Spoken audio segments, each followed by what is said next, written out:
Hello everyone, मेरा नाम है Alok Ranjan. General study official channel में आप सबका स्वागत है। तो क्विक नॉलेज प्रोग्राम के तहत आज से हम शुरू करने जा रहे हैं भारत की जितनी भी जांच एजेंसियां हैं, सीबीआई, ईडी, एनआईए, आईबी, इन सब के बारे में एक सीरीज जहां हम इन सब के बारे में जानेंगे। तो आज पहले वीडियो में हम शुरुआत करते हैं सीबीआई से। सीबीआई क्या है, ठीक है। तो आइए शुरू करते हैं ये वीडियो। देखिए, पहला जो है सीबीआई मतलब होता है सेंट्रल ब्यूरो ऑफ इन्वेस्टिगेशन। मतलब एक केंद्रीय एजेंसी है जो कि इन्वेस्टिगेशन का काम करती है। केंद्रीय अन्वेषण ब्यूरो, अन्वेषण मतलब होता है इन्वेस्टिगेशन या जांच, ठीक है ना। तो सबसे पहले हम इसका परिचय देखते हैं कि एक्चुअली इसका इंट्रोडक्शन क्या है। तो ये एक जांच एजेंसी है, भारत सरकार की प्रमुख जांच एजेंसी है, ठीक है। ये जो है ना, ये कार्मिक पेंशन एवं लोक शिकायत मंत्रालय का जो कार्मिक विभाग है, ठीक है ना, उसके अंतर्गत आता है। और ये विभाग सीधे प्राइम मिनिस्टर ऑफिस को रिपोर्ट करता है। ये प्राइम मिनिस्टर ऑफिस के अंतर्गत आता है, ठीक है। तो सीबीआई संबंधित कोई भी रिपोर्ट सीधे प्राइम मिनिस्टर ऑफिस को किया जाता है। ये भारत की पुलिस एजेंसी है ना, उस सब की उसकी नोडल एजेंसी है। नोडल मतलब होता है एपेक्स। एपेक्स मतलब होता है सबसे प्रमुख, सबसे सर्वोच्च संस्था, ठीक है। तो पुलिस एजेंसी की सबसे बड़ी संस्था कौन सी है, वो है सबसे सर्वोच्च संस्था है, वो है सीबीआई। जैसे ब्यूरो जुडिशरी का सबसे सर्वोच्च कौन सा है, सुप्रीम कोर्ट ऑफ इंडिया, ठीक है, एससीआई जो सबसे उच्च संस्था है। इसी तरह उसको नोडल एजेंसी बोलते हैं, ठीक है। ये जो है ना इंटरपोल, ये न सिर्फ भारत पे काम करती है बल्कि जो इंटरनेशनल पुलिस ऑर्गेनाइजेशन है इंटरपोल, उसका सदस्य भी है। उसके सदस्य देशों के साथ मिलकर विश्व के किसी अन्य मुद्दे पे या फिर किसी मुद्दे पे जो इंटरपोल के अंतर्गत है उसमें भी इन्वेस्टिगेशन का काम करती है, ठीक है। इस एजेंसी की जो अपराध सिद्धि दर है, अपराध सिद्धि मतलब जो कन्विक्शन रेट है, वो रेट मतलब वो जहाँ पे ये अपराध सिद्ध कर देती है, अपराध साबित कर देती है, वो 65 टू 70% है, ठीक है ना। और किसी भी जांच एजेंसी का अगर कन्विक्शन रेट 50% से ज्यादा होता है, ठीक है ना, इससे ज्यादा होता है, तो इसको एक बेहतर इन्वेस्टिगेशन एजेंसी माना जाता है। इसलिए इसकी तुलना विश्व के सर्वश्रेष्ठ इन्वेस्टिगेशन एजेंसियों में की जा सकती है। इससे बेहतर जो एजेंसी है वो एक एफबीआई एजेंसी है अमेरिका की, फेडरल ब्यूरो ऑफ इन्वेस्टिगेशन। वो भी वहाँ पे सीबीआई की तरह ही काम करती है, वहाँ पे इन्वेस्टिगेशन करती है, ठीक है। अब देखते हैं आगे। अब हम उसका परिचय के बाद देखेंगे एक्चुअली इसका पृष्ठभूमि यानी इसका बैकग्राउंड क्या है, ठीक है ना, इसकी शुरुआत कैसे हुई थी। दरअसल इसकी शुरुआत 1941 में, एक्चुअली सीबीआई की शुरुआत नहीं पता 1941 में इसका इतिहास है। 1941 आपको पता होगा वो साल है जब सेकेंड वर्ल्ड वार शुरू हो चुका था। सेकेंड वर्ल्ड वार 1939 से लेकर के 45 के बीच में चला था। तो सेकेंड वर्ल्ड वार उस समय शुरू हो गया था और ये वो समय था जब भारत ब्रिटिश रूल के अंतर्गत था, ठीक है ना। तो ब्रिटिश सरकार ने एक विशेष पुलिस का गठन किया था ताकि उस समय जो युद्ध चल रहा था सेकेंड वर्ल्ड वार, उससे संबंधित कोई भी खरीद बिक्री होती है उसमें कोई रिश्वत या भ्रष्टाचार का कोई आरोप हो, कोई भ्रष्टाचार हो, तो उसकी जांच करने के लिए एक स्पेशल पुलिस का गठन किया था 1941 में। तो कह सकते हैं कि सीबीआई की पृष्ठभूमि जो शुरुआत है वो यहीं से मानी जाती है, ठीक है ना। उसके बाद जब भारत आजाद हो गया तो 1960 के आसपास भारत सरकार को यह एहसास होने लगा था, 1960 के आसपास, ठीक है ना, जब भारत सरकार को एहसास होने लगा था कि ऐसी जांच एजेंसी की हमें जरूरत है। जो आजादी के बाद आपको पता है ये युद्ध विभाग बंद कर दिया गया था, ठीक है। तो 1960 के आसपास भारत सरकार को यह एहसास हुआ कि हमें भी एक प्रीमियम जांच एजेंसी की आवश्यकता है और उसके लिए उन्होंने के संथानम एक व्यक्ति थे, उसके नेतृत्व में एक समिति बनाई थी, इसको के संथानम समिति बोलते हैं, जो 1962 में बनी थी, ठीक है ना। इसी के संथानम समिति ने एक रिपोर्ट दी थी जिसमें उसने सीबीआई की स्थापना का सुझाव दिया था। और इसी समिति की रिपोर्ट के आधार पर 1963 में सीबीआई की स्थापना हुई थी, सेंट्रल ब्यूरो ऑफ इन्वेस्टिगेशन की स्थापना हुई थी, ठीक है। तो जो सीबीआई है, एक्चुअली सीबीआई के पास कोई भी संस्था होती है ना, उसके पास किसी कानून के तहत कोई शक्ति या किसी कानून के तहत उसका कार्य पद्धति क्या है वो तय किया जाता है। तो जो सीबीआई है उसको जो शक्ति मिली हुई है ना, वो Delhi special police establishment act जो डीएसपी एक्ट है, ठीक है ना, इसको दिल्ली विशेष पुलिस स्थापना अधिनियम भी बोलते हैं, ठीक है ना। लेकिन फेमस है ये Delhi special police establishment act, ठीक है ना। ये 1946 का एक्ट है और इसी एक्ट के तहत, ठीक है ना, इसी एक्ट के तहत सीबीआई को भ्रष्टाचार के आरोपों के लिए या फिर किसी क्राइम में आरोप के लिए जांच करने के लिए शक्ति मिलती है, ठीक है ना। इसकी शुरुआत 1963 में मैंने अभी बताया। तो सीबीआई की स्थापना किस एक्ट के तहत हुई है? तो Delhi special police establishment act के तहत हुई है, ठीक है। वो किस एक्ट के तहत शक्ति प्राप्त करती है? तो Delhi special police establishment act के तहत ही शक्ति प्रदान करती है, प्राप्त करती है। इसके लिए कोई अलग से कानून नहीं बनाया गया, ठीक है ना। जो ये सीबीआई है, इसको जब शुरू में बनाया गया था ना 1963 में, इसको सिर्फ जो गंभीर अपराध के मुद्दे थे या उच्च पदों पर कोई भ्रष्टाचार होता था या कोई गंभीर धोखाधड़ी का मामला था, सिर्फ इसकी जांच के लिए इसको बनाया गया था, ठीक है ना।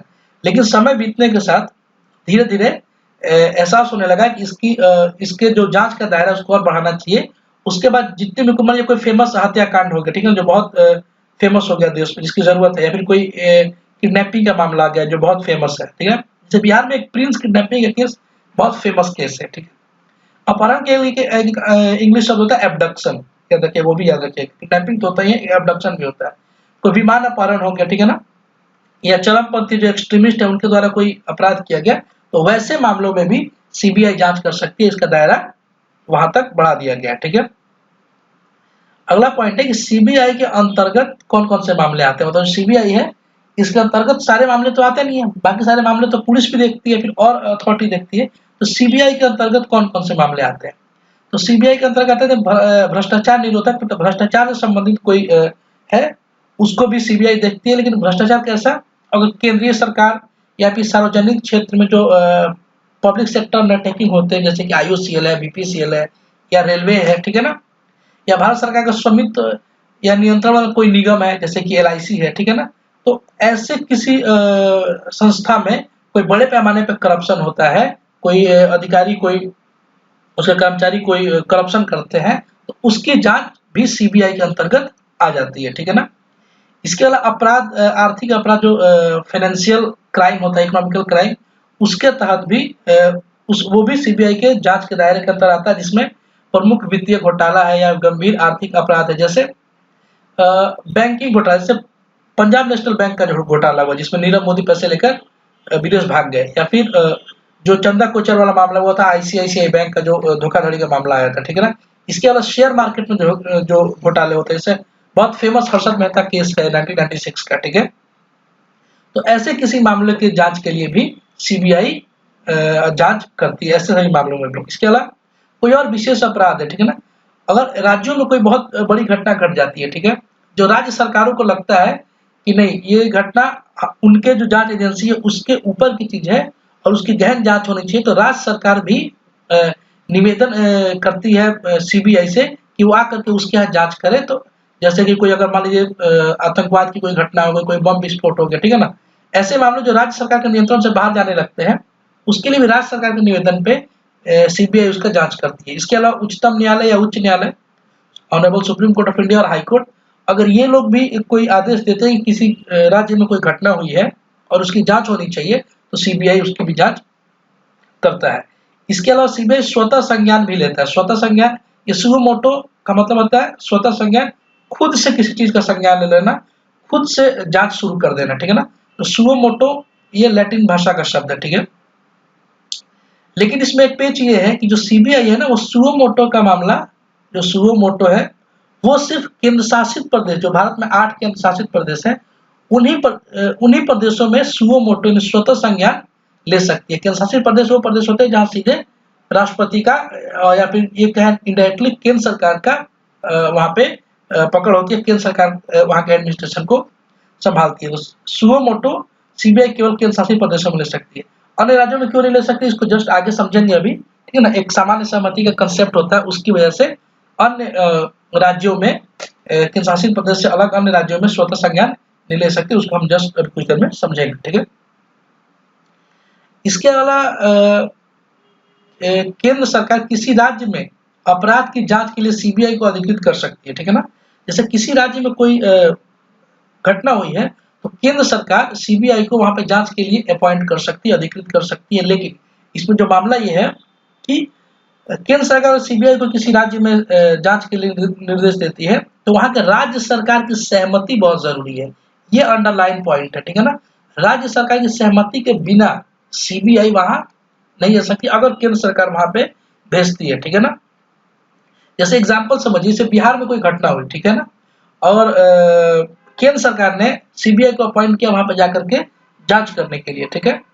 तो वो जांच तभी होगी जब वहां पे जो बिहार के मुख्यमंत्री नीतीश कुमार है, तो नीतीश कुमार की सरकार अगर अनुमति देगी तो ही सीबीआई वहां पे जांच कर सकती है, ठीक है। लेकिन एक मामला ये है, एक पॉइंट तो ये है कि अगर केंद्र सरकार भेजे तो स्टेट गवर्नमेंट की अनुमति चाहिए।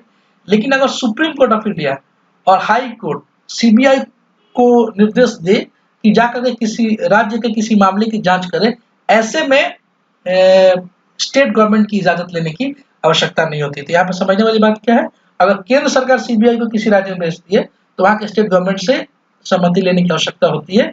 लेकिन अगर उच्चतम न्यायालय या उच्च न्यायालय ये निर्देश दे कि किसी राज्य में जाकर जांच करे सीबीआई, तो उसके लिए वहाँ की राज्य सरकार से अनुमति लेने की आवश्यकता नहीं पड़ती है, ठीक है। अगला पॉइंट है कि सीबीआई के जो निदेशक होते हैं ना, जो हेड होते हैं, उनकी नियुक्ति की क्या प्रक्रिया होती है, उनकी नियुक्ति कैसे होती है, क्या क्या उसमें कौन कौन लोग उसमें सम्मिलित होते हैं, ये समझते हैं, ठीक है ना। देखिए 2014 में जो लोकपाल अधिनियम था, उसने सीबीआई के निदेशक नियुक्ति के लिए एक समिति का प्रावधान किया था। उसने बताया था कि जो सीबीआई निदेशक नियुक्ति होगी उसके लिए कौन सी कमेटी बनाई जाएगी, उस कमेटी में कौन कौन से लोग होंगे। लोकपाल अधिनियम आपको याद होगा कि 2011 में अन्ना के नेतृत्व में आंदोलन उपजा दिल्ली में, जिसका ये डिमांड था कि लोकपाल एक्ट मतलब लोकपाल अधिनियम लागू होना चाहिए ताकि करप्शन को कम किया जा सके। इसी आंदोलन से अरविंद केजरीवाल एक समझिए कि राजनीति में इनका जन्म हुआ था, ठीक है ना।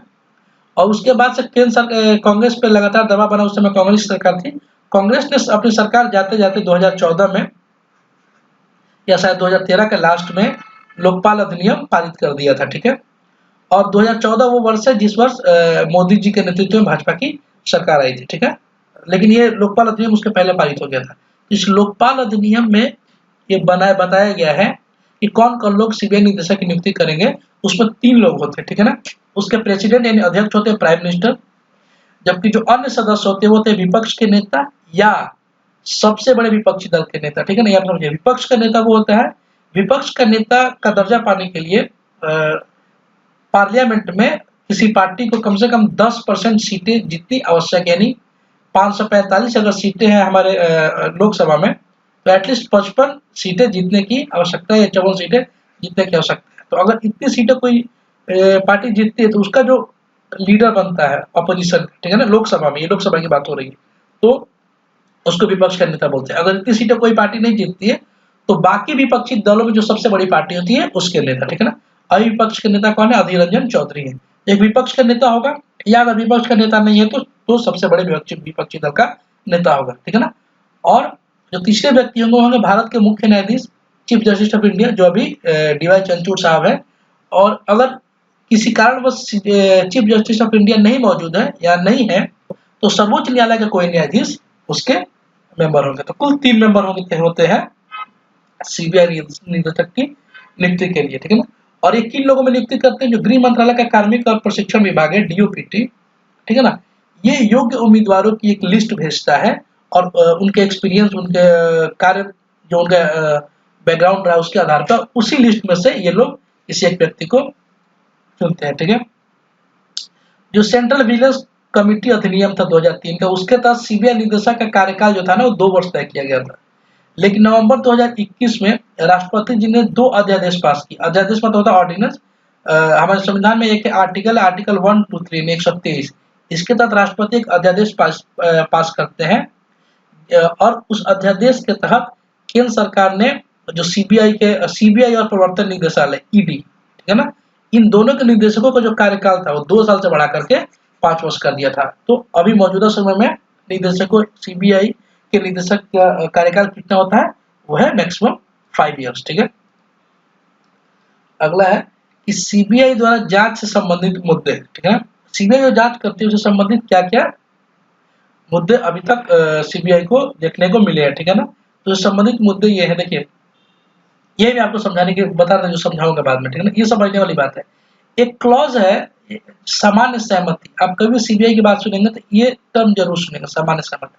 सामान्य सहमति पहले समझ लेते हैं। ये होता है कि अगर सीबीआई को किसी राज्य में वो जांच करनी है, ठीक है ना, अगर सुप्रीम कोर्ट और हाई कोर्ट ने निर्देश नहीं दिया है तब तो सामान्य सहमति की जरूरत नहीं होती। तो अगर किसी राज्य में जांच करनी है तो राज्य का परमिशन, ठीक है ना, परमिशन लेने की आवश्यकता होती है और उसी को बोलते हैं सामान्य सहमति। यानी राज्य अगर परमिशन नहीं देगा तो सीबीआई जांच नहीं कर सकती है। मौजूदा समय में 8 राज्यों ने जो अपना सामान्य सहमति दे रखी थी सीबीआई को, उसको वापस ले लिया है, ठीक है ना। उसके कई राजनीतिक कारण है, वो हम बाद में समझेंगे, ठीक है ना, लेकिन 8 राज्यों ने वापस ले लिया है। इसी को देखते हुए 2021 में सर्वोच्च न्यायालय में सीबीआई ने एक हल्फनामा दिया था कि अगर सारे राज्य ऐसे सामान्य सहमति वापस लेते रहेंगे, फिर सीबीआई का जो उद्देश्य है, उसके जांच का दायरा वो बहुत सीमित हो जाएगा और सीबीआई का कोई मतलब नहीं रहेगा। लेकिन अभी तक सुप्रीम कोर्ट ऑफ इंडिया का कोई इस पे वर्डिक्ट आया नहीं है, ये मामला है। तो अभी तक ये सामान्य सहमति वाला मामला जो है ना, वो बना हुआ है, राज्य की सहमति चाहिए, ठीक है।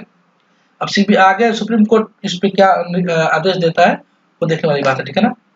और ये आपको पता ही है कि मैंने बताया था कि जो दिल्ली विशेष पुलिस स्थापना अधिनियम है, Delhi special police establishment act 1946, ठीक है ना, इसका जो आर्टिकल 6 है, इसी के तहत सीबीआई को जो शक्तियां प्राप्त होती है, फिर जो उसको सारे निर्देश दिए गए हैं, ठीक है। अगला अगला है कि सीबीआई के समक्ष, जो सीबीआई के सामने क्या क्या चैलेंजेस है, मौजूदा समय में क्या क्या चुनौतियां हैं, ठीक है। तो देखिए, सबसे बड़ी चुनौती जो हम सबको पता है, इसको हम एलिफेंट इन द रूम भी कह सकते हैं, वो है राजनीतिक हस्तक्षेप। आज के डेट में राजनीतिक इंटरफेरेंस सीबीआई के काम में बहुत ज्यादा होने लगा है। राजनीतिक पार्टियां अपने निजी लाभ के लिए सीबीआई का प्रयोग करती है ताकि अपोजिशन पार्टी को कमजोर कर सके, ठीक है ना। और ये बात सर्वोच्च न्यायालय ने भी इसी हस्तक्षेप को लेकर टिप्पणी करते हुए सरकारों की आलोचना की थी और कहा था कि सुप्रीम कोर्ट सीबीआई पे सरकारों का बहुत ज्यादा हस्तक्षेप बढ़ गया है। और 2013 में जब कांग्रेस की सरकार थी, उस समय सीबीआई का जो बहुत एक्सेसिव यूज हो रहा था गलत तरीके से, उसी को लेते हुए ये टिप्पणी की थी सुप्रीम कोर्ट ने। और उसी समय सुप्रीम कोर्ट ने एक प्रसिद्ध एक मतलब लाइन कही थी जो बहुत फेमस हुआ बाद में, वो था कि उन्होंने सीबीआई के लिए केज पैरेट का शब्द का प्रयोग किया था कि वो केंद्र सरकार के लिए या सरकारों के लिए पिंजरे का तोते की तरह काम कर रही है। जितनी केंद्र सरकारें कह रही है उतना ही कह रही है। तो पिंजरे के तोता का शब्द का प्रयोग सुप्रीम कोर्ट ऑफ इंडिया ने सीबीआई के लिए किया था, ठीक है ना। तो पहला है राजनीतिक हस्तक्षेप। दूसरी चुनौती क्या है कि जांच में देरी हो रही है। सीबीआई की जांच में बहुत लंबा समय लग रहा है, ठीक है ना। और किसी भी जांच में बहुत ज्यादा लंबा समय लगेगा तो justice delayed is justice denied वाला मामला है। अगर हमें जस्टिस बहुत देर से मिले तो जस्टिस ना मिलने के बराबर होता है, ठीक है ना। तो जैसे एग्जांपल लीजिए, तो ये बहुत बड़ी समस्या है सीबीआई के लिए।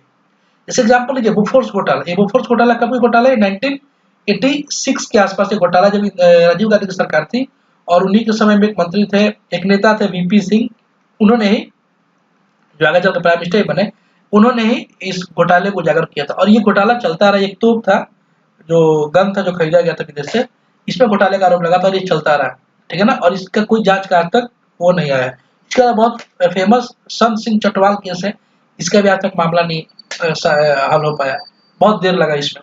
भोपाल गैस कांड जो था 1982 का, जिसमें आइसोमिथाइल जो गैस लीक हो गया था, इसकी वजह से हजारों लोग मर गए थे। इसके बाद बहुत फेमस 2008 का आरुषि तलवार केस। आरुषि तलवार केस सीबीआई नतीजे तक पूरी तरीके से अभी तक नहीं पहुंच पाई है। इसके अलावा बहुत फेमस हर्षद मेहता केस है, उसमें भी बहुत देरी हो रही है। तो सीबीआई में जांच की देरी का मामला है, ठीक है ना। इसके बाद जवाबदेही का अभाव है, मतलब सीबीआई आंसरेबल नहीं है। उसका मेन कारण क्या है? सीबीआई को जो सूचना का अधिकार, जो राइट टू इन्फॉर्मेशन, जो 2005 में एक एक्ट बना था, आरटीआई एक्ट जिसको बोलते हैं, जो बहुत इंपॉर्टेंट एक्ट है, लेकिन अब वो धीरे धीरे कमजोर होता जा रहा है। इस सीबीआई को आरटीआई से बाहर रखा गया, राइट टू इन्फॉर्मेशन।